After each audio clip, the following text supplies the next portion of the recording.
Magandang araw po sa inyong lahat mga kaibigan. Nais ko pong mag-share ng video po ng ating kapatid na Eli. Tamang-tama kasi ngayon ay mayroon pong nararanasan ng Luzon o ng buong bansa, Pilipinas, na bagyong Yuan na kung saan ayon po sa Pag-asa, ito po ay napakalawak kasi halos buong Pilipinas ay talagang nararamdaman niya yung bagsik ng bagyong Yuan. Bakit kaya may mga ganitong trahedya? Napakarami na po tayong nadaanan. Katulad ng mga yung COVID-19, yung peste ng mga hayop, lindol, pagputok ng bulkan, bagyo. Sa palagay po ninyo mga kapatid, ano po ang nagiging o ano po ang mga dahilan? Tamang-tama, itong video na gusto kong bigyan ng reaction mga kaibigan ay video po ng kapatid na Eli na kung saan alamin natin ano po yung mga dahilan kung bakit may mga ganitong trahedya na dinaanan po ng tao o nadadaanan ng tao. Ano kaya ang nagiging dahilan o ano kaya ang mga dahilan? Alamin natin yan sa video ng ating kapatid na Eli. Ito po mga kapatid. Sapagkat alam nyo mga kababayan, sa ating panahon, nakakatakot po yung ulat na aming nakita sa pag-aaral ng mga dalubhasa. Sa mundo po ngayon, halos kalahati ng tao sa mundo, merong 40% halos ang hindi na naniniwalang may Diyos. Ang tawag po ay mga ateista, mga agnostics. Yung agnostics, yun ay kasama na rin dun sa nagdududa na may Diyos. Gaya nga nung mga, sa Japan po ang karamihan, mahigit na kalahati ng Hapones hindi naniniwala sa Diyos. Ang mga Ruso, mahigit po sa kalahati hindi naniniwala sa Diyos. Nakakabahala ito dahil kung tayo ay naniniwala sa Diyos, mamatay tayo, baka ang susunod na henerasyon ng ating mga maiiwang mga anak ay hindi na naniniwala sa Diyos. Mapakasaklap.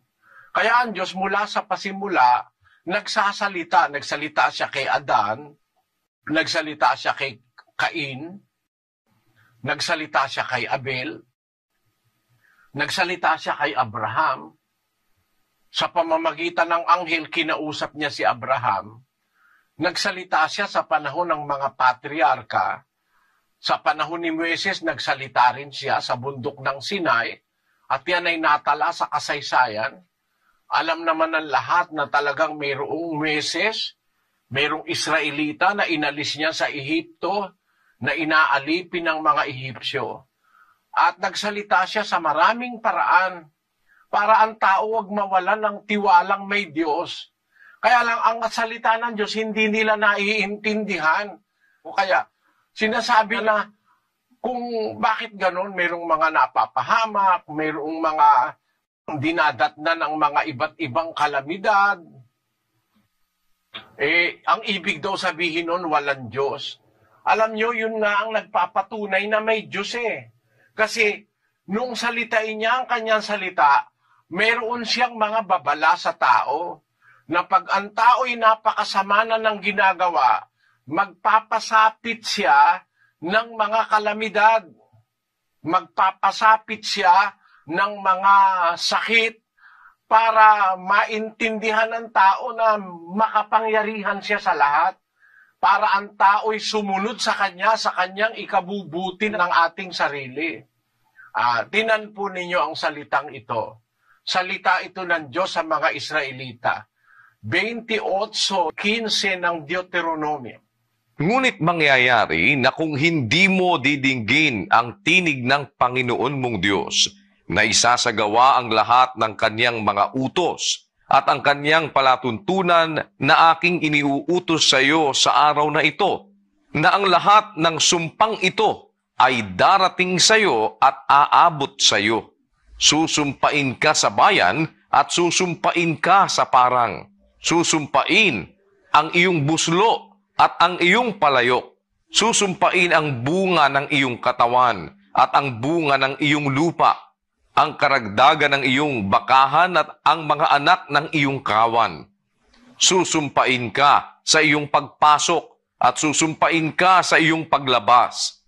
Ibubugso ng Panginoon sa iyo ang sumpa, ang kalituhan at ang saway sa lahat ng pagpapatungan ng iyong kamay na iyong gagawin hanggang sa ikaw ay mabuwal at hanggang sa ikaw ay malipol na madali dahil sa kasamaan ng iyong mga gawa na sa gayoy pinabayaan mo ako. Ikakapit sa iyo ng Panginoon ang salot hanggang sa maubos ka sa lupa na iyong pinapasok upang ariin. Sasalutin ka ng Panginoon ng sakit na tuyo at ng lagnat at ng pamamaga at ng nag-aapoy na init at ng tabak at ng salot ng hangin at ng sakit sa pagani. At kanilang hahabulin ka hanggang sa ikaw ay malipol. At ang iyong langit na nasa itaas ng iyong ulo ay magiging tanso, at ang lupa na nasa ilalim mo ay magiging bakal. Ang ipauulan ng Panginoon sa iyong lupa ay abo at alabok. Mula sa langit ay bababa sa iyo hanggang sa ikaw ay magiba. Pasasaktan ka ng Panginoon sa harap ng iyong mga kaaway. Ikaw ay lalabas sa 100 laban sa kanila at tataka sa 700 sa harap nila. At ikaw ay papagpaparuot parituhin sa lahat ng mga kaharian sa lupa. At ang iyong bangkay ay magiging pagkain sa lahat ng mga ibon sa himpapawid at sa mga hayop sa lupa, at walang taong bubugaw sa kanila. Sasalutin ka ng Panginoon ng bukol sa Ehipto, at ng mga grano, at ng kati, at ng galis na hindi mapagagaling. Sasaktan ka ng Panginoon ng pagkaulol, at ng pagkabulag, at ng pagkagulat ng puso. At ikaw ay mag-aapuhap sa katanghaliang tapat na gaya ng bulag na nag-aapuhap sa kadiliman, at hindi ka giginhawa sa iyong mga lakad, at ikaw ay mapipighati at sasamsaman kailanman, at walang taong magliligtas sa iyo. Kita nyo mga kababayan, ang salitang ito ng Diyos sa mga Israelita nung araw, walang taong magliligtas sa iyo pagka dumarating itong mga salot na ito na bilang sumpa ng Diyos dahil sa kasamaan ng tao. Ito ay nagpapatunay na ang Diyos ay makapangyarihan sa lahat. Nang sabihing walang taong makapagliligtas sa iyo, ipinakikita ng Diyos ang kanyang superiority sa tao. Na kahit na paniwala mo'y may makakapagligtas sa iyo, pag dumating na ito, hindi ka mailigtas ng tao, mangyayaring maniwala kang may Diyos na makapangyarihan. Kanino gagawin ito ng Diyos? Sa mga taong ayaw kumilala sa Kanya. Sa mga taong ayaw sumunod sa Kanyang utos. Kaya kung maiisip po natin, mga kababayan, yung pagdating ng mga kapahamakan sa tao, paraan ng Diyos yun para ipakitang siya ang makapangyarihang dapat masunod. Dapat tayong magpasakop sa Kanya. Kasi ang ginagawa ng tao ngayon sa ating panahon, parang resistance parang paglaban sa Diyos. Sabi ng Diyos, huwag kang papatay.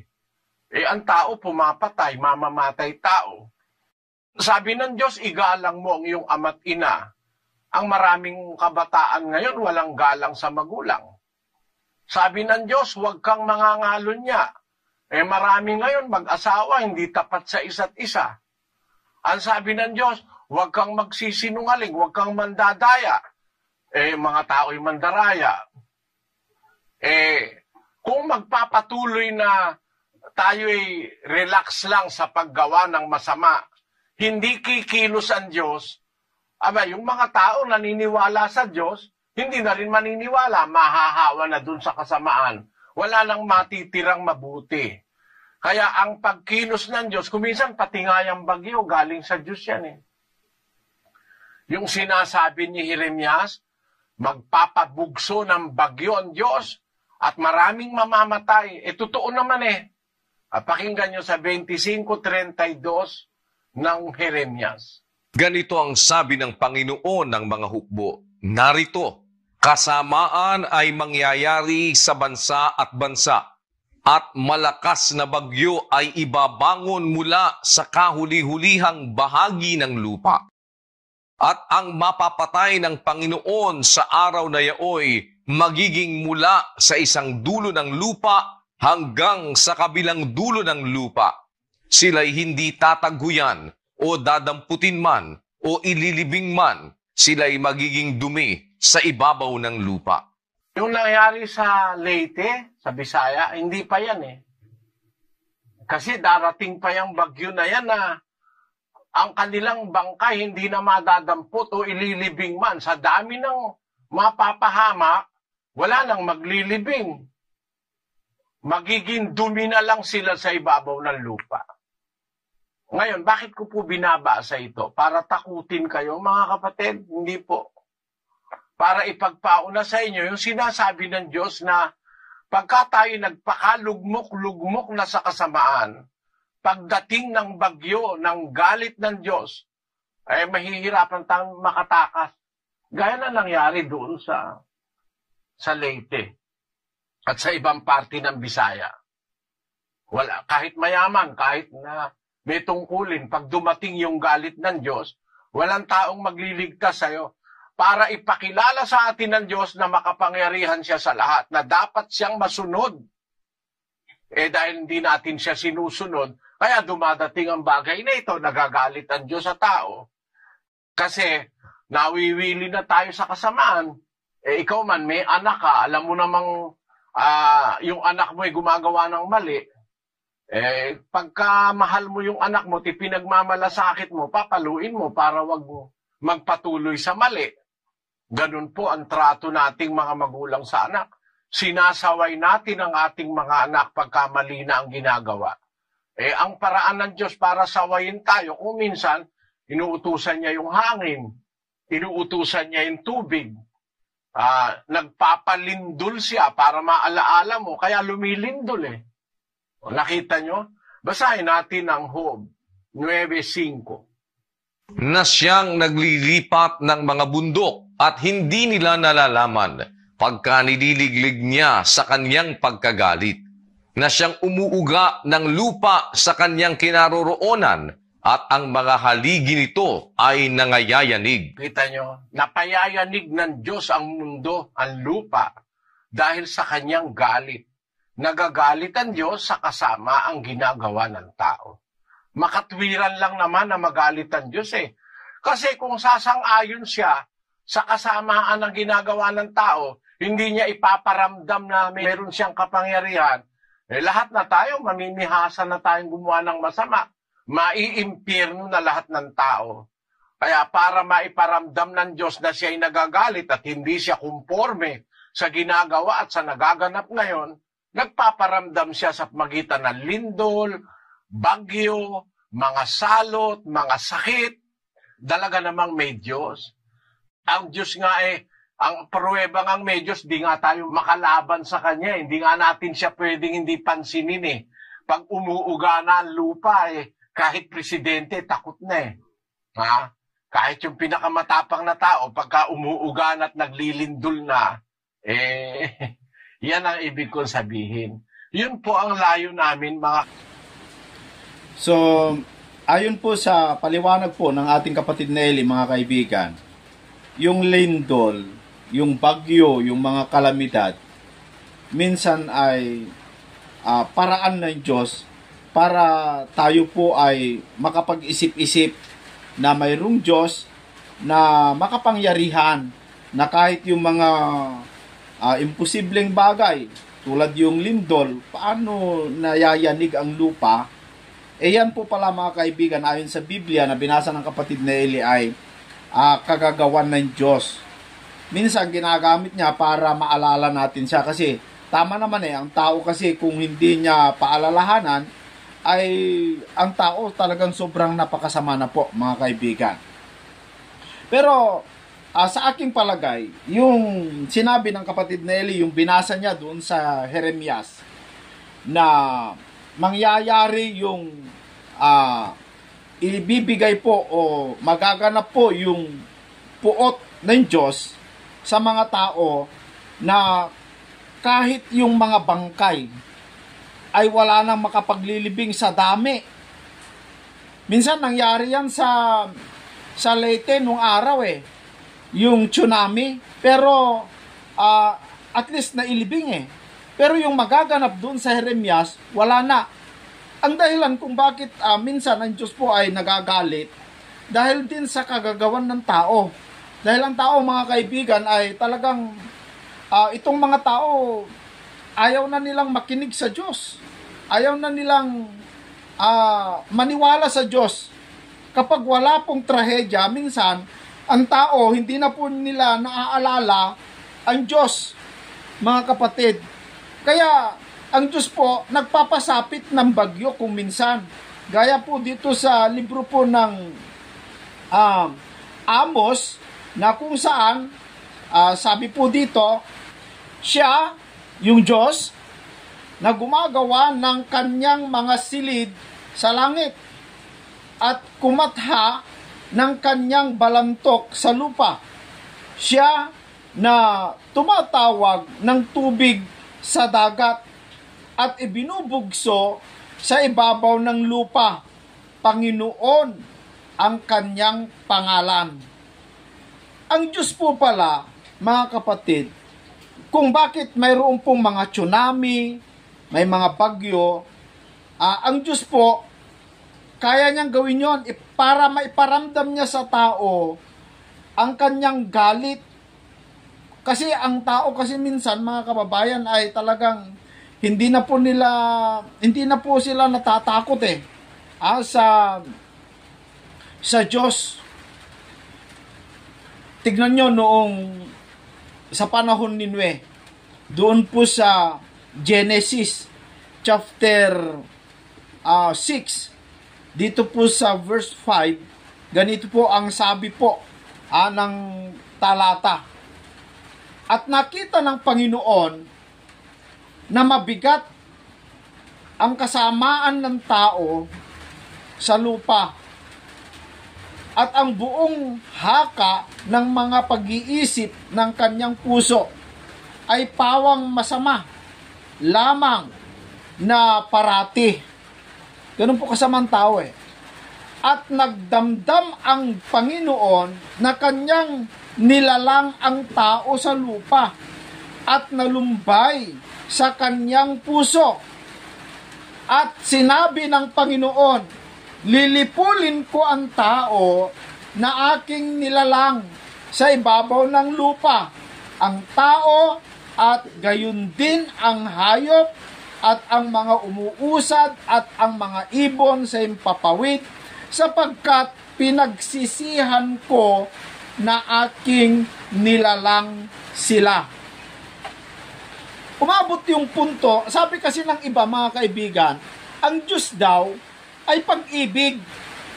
Mahal niya daw ang tao, hindi niya daw ito bibigyan ng kapahamakan. Pero alam niyo, mga kaibigan, ang Diyos, hindi lamang po siya pag-ibig, siya po ay hukom din, mga kababayan at mga kapatid. Kapag umabot po yung punto na ang Diyos po ay talagang, sabi nga ng mga iba, kapag puno na ang salop, kailangan na itong kalusin. Mangyayari din sa panahon ng Panginoon na kapag siya po ay nagalit na, ibubugso na niya yung kanyang galit, kahit sino, hindi ka na pwedeng iligtas. Kahit ang iyong kayamanan, kahit ang iyong katanyagan, hindi ka kaya iligtas. Dito sa Zephanias 1, sa versikulo 17, ganito ang sinasabi, at aking dadalhan ng kahapisan ang mga tao, na sila'y magsisilakad na parang mga bulag, sapagkat sila'y nangagkasala laban sa Panginoon, at ang kanilang dugo ay mabububo na parang alabok, at ang kanilang katawan ay parang dumi. Ang dami, no? Sa 18, kahit ang kanilang pilak o ang kanilang gintuman ay hindi makapagliligtas sa kanila sa kaarawan ng kapuotan ng Panginoon, kundi ang buong lupain ay masusupok sa pamamagitan ng apoy ng kanyang paninibugho, sapagkat wawakasan niya, oo, isang kakilakilabot na wakas nilang lahat na nagsisitahan sa lupa. Yan. Kapag dumating po yung puot ng Diyos, mga kaibigan, wala pong, sabi nga nila, walang sinasanto. Walang sinasanto. Ang tao po kasi minsan, kung bakit po may pakita ng Diyos kung gaano kasama ang tao, ganito kasi mga kaibigan ang tao ngayon, lubhang napakasama na. Bakit po? Tingnan nyo, kung paano po yung kaarawan ni Nue, sa panahon ni Nue, ganun din ang mangyayari sa panahon kung kailan malapit na ang pagdating ng ating Panginoong Jesucristo. Sa Lucas Kapitulo 17, sa versikulo 26, at kung paano ang nangyari sa mga kaarawan ni Nue, ay gayon din naman ang mangyayari sa mga kaarawan ng anak ng tao. Babala po ito, mga kaibigan. No? Babala po ito. Kung paano daw ang mangyayari o nangyari sa panahon o kaarawan ni Nue, ganon din daw ang mangyayari kapag malapit na ang kaarawan ng Panginoon. Ano ginagawa nila? Sila'y nagsisikain, sila'y nagsisiinom, sila'y nangag-aasawa, at sila'y pinag-aasawa, hanggang sa araw na pumasok sa daong si Nue, at dumating ang paggunaw, at nilipol silang lahat. Ikumpara mo, mga kaibigan, kung gaano po kasama ang tao sa panahon ni Nue at sa panahon natin ay magkapareho na yata. Kung saan ang mga tao ay abala sa pagpapatayo ng mga building, abala sa kanilang pag-aasawa, sa paghahanap buhay, sa puro pansarili, panglaman. Hindi na nila binibigyan ng panahon ang Diyos. Yung kagustuhan ng kanilang laman, yun na po ang kanilang sinusunod. Hindi na po yung kagustuhan ng Diyos. Gusto ng Diyos ang tao sumampalataya sa Kanya. Pero ang tao, wala, hindi nila binibigyan ng halaga o panahon ang Diyos. Ginagawa nila yung gusto nilang gawin. Yung gusto ng kanilang mga laman. Parang yung panahon ni Nue, noong malapit na siya pumasok sa loob ng daong at gagawin na po yung paggunaw sa mundo, sa totoo lang, mga kapatid, kung ihahambing natin yung panahon natin ngayon, magkahalintulad na Magkahalintulad na mga kaibigan Ang tao po, alam niyo po ba na ang Diyos ay napakabuti? Sa Pilipinas, meron pong nilagay ng Diyos nakikita nyo sa screen, mga kapatid. Yung kulay green na yan po yung pinakamatibay na barrier sa flood control. Yung tinatawag nilang Sierra Madre Mountain, na kung saan, mga kapatid, yung Sierra Madre Mountain na yan, bago pa makapinsala ng bagyo sa Pilipinas o sa Luzon, mga kaibigan, ay itratrap yung Sierra Madre Mountain. Napakatibay na napakatibay na flood control yan. Hindi lang yung hangin. Binigyan po ng Diyos ng barrier, protection.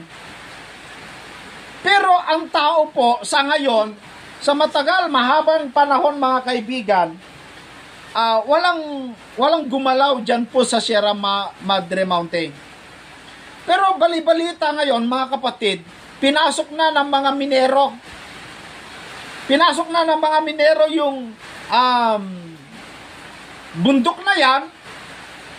Alam nyo, mga kapatid, ang mangyayari kapag masira po yung bundok na yan, sa kamamining, mawawalan na po tayo ng proteksyon.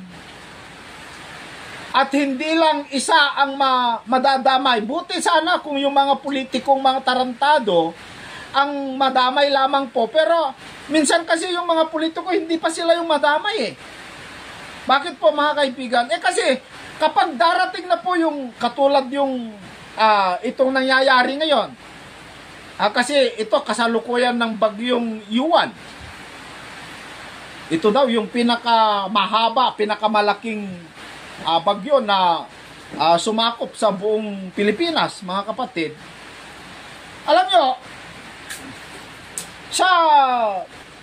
nyo minsan ng Diyos kung bakit nagpapasapit ng ganyang mga bagyo, para ipakita niyan kung gaano kasama na ang tao. Iparamdam niya. At kung maraming masira, para makita ang tao sana na dahil sa kanilang kakagagawan, na kaya naman sanang mapigilan ng kaunti yung bagyo bago po tumama sa mga kabahayan, tulad dito po sa banda ng Luzon, Northern at saka Central Luzon. Alam nyo, mga kapatid, malaking bagay po sana yung Sierra Madre, kaya sana lamang po dahil sa kagagawan ng mga kurap, ay sana mapigilan po. Kung totoo man na may nagmimina na dyan, sana po patigilin na. Kaya lang ang problema, itong mga nakaupo, dahil ganid po sila, wala silang pakialam kung madamay o sino man yung mga masira. Kasi meron naman silang mga bahay doon sa Amerika, sa Switzerland, sa kung saan-saang bansa. Meron silang mga bahay doon. Hindi sila madadamay. Sila pa yung mga safety naka-safe, mga kababayan. Ang kawawa dyan, yung mga inosente na wala man lang kaalam-alam sa mga nangyayari na dyan, sila ang nadadamay. Pero magtiwala lamang po tayo, mga kaibigan at mga kapatid. May Diyos po na hahatol sa mga tao. Magtiwala tayo. Huwag kang bibitaw sa Diyos. Kumapit ka lang. Mangyari man ang mga bagay na ito, yan ay dahil sa kasamaan na ng tao. Madamay man ang mga inosente, mamamatay man. Kasi may mga nagtanong bakit payagan ng Diyos yung mga ganun. Maraming nadadamay. Hindi naman ang masira, hindi naman yung mga gumawa ba't payagan ng Diyos? Huwag na nating itanong yan. Di bale, alam nyo, mga kapatid, kahit mamatay yung mga bata dahil sa mga sakuna, wala namang problema dyan Kasi ang bata po naman, mga kaibigan, kung mamatay yung bata, sanggol. Yung mga bata, yung mga inosente, mamatay man sila, may awa ang Diyos. Kaya niyang iligtas yung mga talagang inosente, mga kababayan. Kaya sana po ay magpakabait po ang tao, gaya yung nangyari doon sa Ninive. Na nung nagalit po ang Diyos, umalab ang kanyang galit sa Ninive, binigyan niya ng 40 days and 40 nights bago niya lipulin ang Ninive. Pero nung nagkaisa sila at nagsisi, lumapit sa Diyos, naawa ang Diyos, iniligtas niya ang Ninive. Kapag ikaw ay magsisi, sumampalataya sa Diyos, sa trahedya man, o sa ikalawang kamatayan tulad ng impyerno, ililigtas ka ng Diyos. Katulad ng Ninive. Ang susi para ikaw po ay maligtas, ang susi po mga kababayan, ay pagsisisi, sumampalataya ka sa Diyos. Yun po mga kaibigan. Sana po ay nakapulot tayo ng aral dito. Sana wag po kayong magsawa sa pagsubaybay. Maraming salamat po muli.